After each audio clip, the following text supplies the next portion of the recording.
सभी मित्रों को राम राम। मेरा नाम है कृष्ण चौहान और स्वागत करता हूं आपका इस वीडियो सीरीज में जिसका नाम है एनएलपी सीखो जिंदगी जीतो। इस वीडियो में हम बात करेंगे इकोलॉजी के बारे में। साथियों, कई बार आपने सुना होगा कि अपने जीवन में हमें प्रकृति के साथ एक संतुलन बनाए रखना चाहिए। हमें अधिक पेड़ नहीं काटने चाहिए, जानवरों को उनके प्राकृतिक स्थानों से नहीं हटाना चाहिए। ऐसा इसलिए क्योंकि वैज्ञानिक मानते हैं कि अगर हम पेड़ काटते हैं ज़रूरत से ज़्यादा या पशुओं को नुकसान पहुंचाते हैं तो इससे बड़ा खतरा उत्पन्न हो जाता है। हमने यह भी देखा कि जब इंसान प्रकृति के साथ खिलवाड़ करता है तो उसे किसी न किसी आपदा का सामना करना पड़ता है, जैसे सुनामी, भूकंप, बाढ़ या सूखा। ये सभी घटनाएं प्रकृति के संतुलन के बिगड़ने का ही परिणाम है।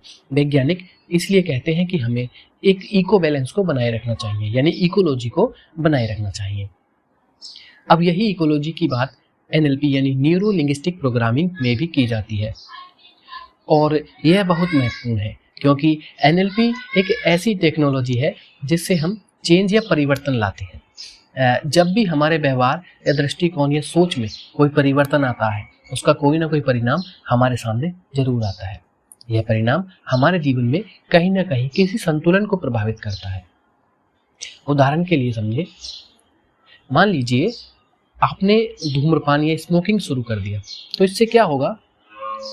घर के बच्चों को सांस की बीमारी हो सकती है और इससे क्या होगा? आपके जो मित्र हैं या आपके समाज में जो आपकी छवि है वो प्रभावित हो जाती है और इससे क्या होता है कि शरीर पर बहुत प्रभाव पड़ता है, जैसे कि आप सभी जानते हैं। यह सब इकोलॉजिकल इम्पैक्ट है, यानी आपके एक निर्णय से आपके आसपास के सिस्टम में एक असंतुलन पैदा हो रहा है। इसी तरह मेडिकल साइंस का एक उदाहरण देखते हैं। अब से 30-40 साल पहले एक एंटीबायोटिक दवा होती थी, पेनिसिलिन, हो सकता है अभी भी हो। यह लगभग सभी बैक्टीरिया को खत्म कर देती थी, लेकिन कुछ लोगों को इससे एलर्जी होती थी और उनके लिए ये जानलेवा बन जाती थी। इसलिए डॉक्टरों ने इसे सीमित कर दिया या इसका उपयोग को बहुत कम कर दिया या बंद कर दिया। जब भी डॉक्टर कोई दवा लिखते हैं तो अब वो पहले पूछते हैं कि आपको इससे कोई एलर्जी तो नहीं है, या फिर वो चेक कर लेते हैं कहीं ये पेशेंट को किसी दवा से एलर्जी तो नहीं। वो देखना चाहते हैं कि ये दवा हमारे शरीर में कोई संतुलन को तो नहीं बिगाड़ रही। जैसे हम किसी से दवा लेते हैं तो पूछता है आपको डायबिटीज़ तो नहीं है। इसी प्रकार से समाज में भी एक संतुलन होता है। जैसे रेड लाइट है तो हम देखते हैं, उसको रुक जाते हैं देखते ही, लेकिन अगर हमें दिखता है कि कोई नहीं रुक रहा उसको तो हमें अच्छा नहीं लगता कि ये बंदा रुक नहीं रहा। तो इसी प्रकार से हम संतुलन को बनाए रखने के लिए प्रशिक्षित होते हैं। तो अगर कोई उसे तोड़ता है तो हमें वो अजीब सा लगता है। एनएलपी में भी दो तरह की इकोलॉजी होती है। सबसे पहले होती है आंतरिक इकोलॉजी, जिसे हम इंटरनल इकोलॉजी भी कह सकते हैं, यानी आपके मन, विचार और भावना और शारीरिक प्रतिक्रिया में संतुलन।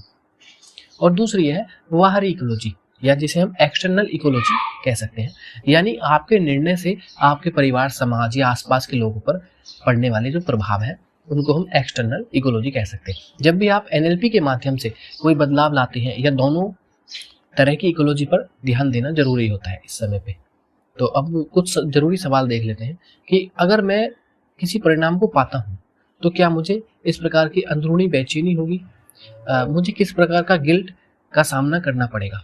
तो मैं आपको एक एग्जाम्पल बताना चाहता हूँ। तो एक व्यक्ति ने, मान लीजिए मैंने किसी से कहा कि मुझे जॉब की ज़रूरत है, आप मेरी जॉब लगवा दीजिए। तो हुआ ये कि उन्होंने मेरी जॉब की बात कर ली और मुझे वहाँ जाना था। तो जिस समय जाना था तो मैं क्या देखता हूँ कि गट फीलिंग सी आती है, जो हमारी आंतें होती हैं या हमारे हम कह सकते हैं पेट में कुछ एक वो होता है ना, आपने एक मीम्स देखा होगा, उसमें परेश रावल कहता है कि मेरे को तो ऐसा कुछ धुकुड़ धुकुड़ हो रहा है। तो ऐसे ही ना आंतों में कुछ अजीब सा मुझे अंदर से महसूस होने लगा, यानी ऐसा महसूस हो रहा था कि मुझे जाना नहीं है यहाँ पे। तो ये जो चीज़ें होती हैं वो अक्सर किसी के भी साथ हो सकती है। जैसे हम कुछ करना चाहते हैं और सब कुछ तैयार है, हमें पता है कि कैसे करना है, सारे संसाधन हमने ले लिए हैं, हमें ये कोई काम करना है, उसके लिए हमें जो चीज़ चाहिए वो सब चीज़ हमारे पास है, लेकिन जब करने का समय आता है तो कोई ना कोई अड़चन आ जाती है। तो उस वजह से हम उस चीज़ को पूरे मन से या ये समझिए कर ही नहीं पाते। तो ये सब इकोलॉजी का ही परिणाम होता है, यानी कोई ऐसी चीज़ है जो हमें खींच रही है और हम सोचते हैं कि शायद ये हमारी किस्मत में नहीं है या भगवान ऐसा नहीं चाहता कि हम उस काम को क्यों नहीं कर पा रहे हैं। तो इसका साइकोलॉजी में या एनएलपी में हम कह सकते हैं कि इसका एक कारण इकोलॉजी का बैलेंस खराब हो सकता है, या उस एक्सटर्नल या इंटरनल जो इकोलॉजी है वो हमें सपोर्ट नहीं कर रही है उस काम के लिए, तो हम उस काम को नहीं कर पाते हैं।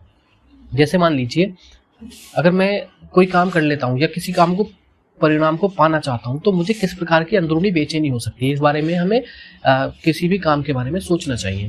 तो हमें याद रखना चाहिए कि वो किस तरीके की बेचैनी हो सकती है।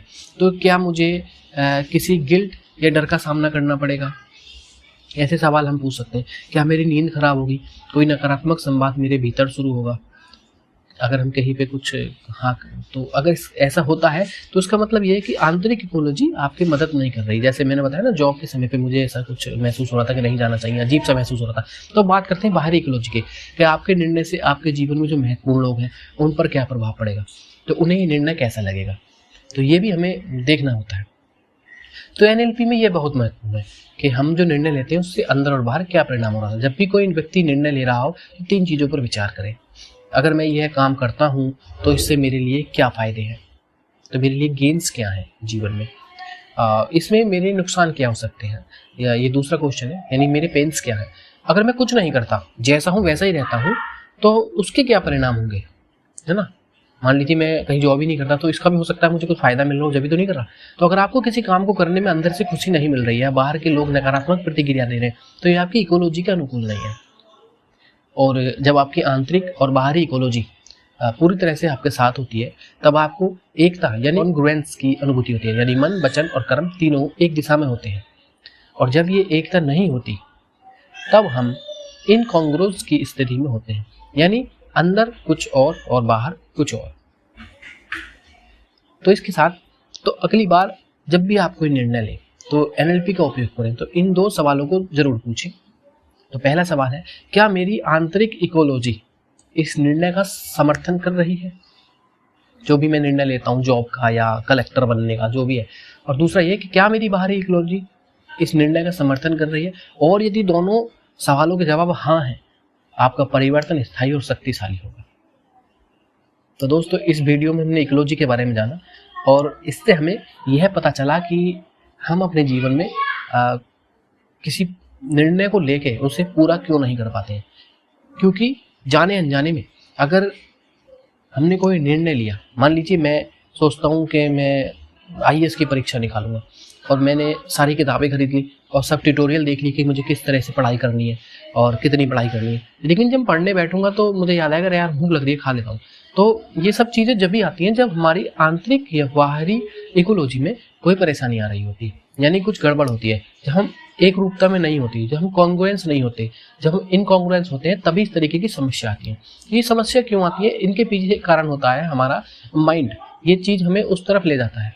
और आज जो मनोवैज्ञानिक लोग हैं वो यह बताते हैं कि जो हमारी माइंड है या मन है हमारा, ये इतना शक्तिशाली है कि ये अगर किसी कार्य के प्रति एक रूपता में नहीं है, तो वो उसे रोकने के लिए किसी भी परिवर्तन को हमारे जीवन में ला सकता है। मान लीजिए आप पढ़ने बैठेंगे तो लाइट चली जाएगी, आप पढ़ने बैठेंगे तो बच्चे रोने लगेंगे, आप पढ़ने बैठेंगे तो शोर मचा रहेंगे। अगर आपका इनकॉन्ग्रुएंस नहीं है तो आपके सामने समस्या आती रहेंगी। और जब आप किसी काम को करते समय आपकी बाहरी और आंतरिक इकोलॉजी एक रूपता में होगी, तो आपके सामने कोई भी समस्या है, आप अपने काम को करते रहेंगे। आपको ये छोटी मोटी चीज़ें आपको परेशान नहीं करेंगी। तो ये जो चीज़ें होती हैं ये इकोलॉजी के अनुसार ही घटती है। और इस वीडियो में हमने इकोलॉजी के बारे में जाना। आपने यहाँ तक ये वीडियो देखी, इसके लिए आप सभी का धन्यवाद। और अगली वीडियो में हम अपने सबकॉन्शियस और कॉन्शियस माइंड के बारे में जानेंगे कि एनएलपी में इन सब का क्या महत्व है। तब तक के लिए नमस्कार। आशा करता हूँ सभी प्रसन्न रहेंगे। नमस्ते।